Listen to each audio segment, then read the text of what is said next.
Hi hello welcome to around Telugu. నేను మీ రాణి.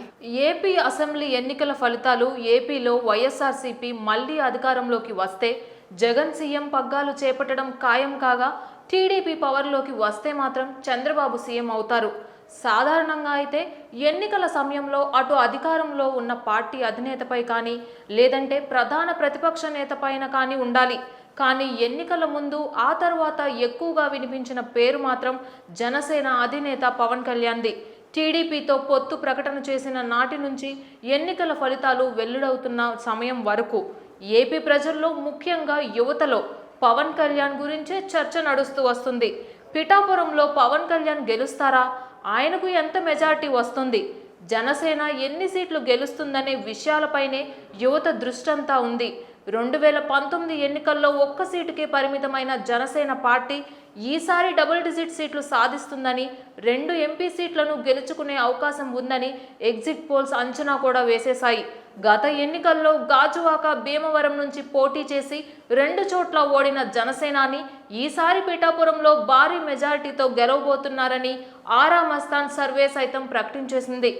AP పాలిటిక్స్లో game changer power star Pawan Kalyan 2014 ఎన్నికల్లో TDP, YSRCP హోరాహోరీగా తలపడగా పవన్ కళ్యాణ్ మద్దతు ప్రకటించడం, బీజేపీతో పొత్తు లాంటి అంశాలు కలిసొచ్చి తెలుగుదేశం పార్టీ అధికారంలోకి వచ్చింది. అయితే 2019 ఎన్నికల్లో టీడీపీకి దూరమైన జనసేన బీజేపీ కమ్యూనిస్టులతో కలిసి బరిలోకి దిగింది. ఆ ఎన్నికల్లో జనసేన ఒక్క సీటు మాత్రమే గెలుచుకుంది. పవన్ కళ్యాణ్ సైతం అసెంబ్లీలో అడుగు పెట్టలేకపోయారనే చెప్పాలి. దీంతో జనసేన మనుగడ సాగించగలదా అనే అనుమానాలు కూడా వ్యక్తమయ్యాయి. అప్పుడు అనుమానాలను పటాపంచలు చేస్తూ జనసేన అధినేత పవన్ కళ్యాణ్ ఈ 5 ఏళ్ల పాటు పార్టీని కాపాడుకుంటూ వస్తున్నారు. పార్టీని కాపాడుకోవడమే కాదు, టీడీపీతో పొత్తుకు బీజేపీని ఒప్పించిన పవన్ వైఎస్ఆర్సీపీకి ఓటమే లక్ష్యంగా అడుగులేశారు. పొత్తులో తన పార్టీకి ఎన్ని సీట్లు దక్కుతాయనే విషయం పైన కంటే జగన్ను గద్దె దింపడంపైనే జనసేనాని ప్రధానంగా శ్రద్ధ పెట్టారు. ఆ మధ్య ఓ పొలిటికల్ అనలిస్ట్ చెప్పినట్లు ఏపీ ఎన్నికల్లో ప్లేయర్ ఆఫ్ ది టోర్నీ ఎవరైనా కావచ్చు, కానీ ప్లేయర్ ఆఫ్ ది మ్యాచ్ మాత్రం పవన్ కళ్యాణే. ఏపీ ఎన్నికలను రసవత్తరంగా మార్చిన ఘనత మన జనసేనానిదే.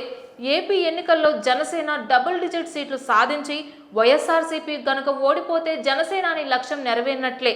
2019 ఎన్నికల్లో ఓడిన తర్వాత తీవ్ర నిరాశకు గురైన పవన్ కళ్యాణ్ ఈ ఎన్నికల్లో గేమ్ చేంజర్ అయినట్లే.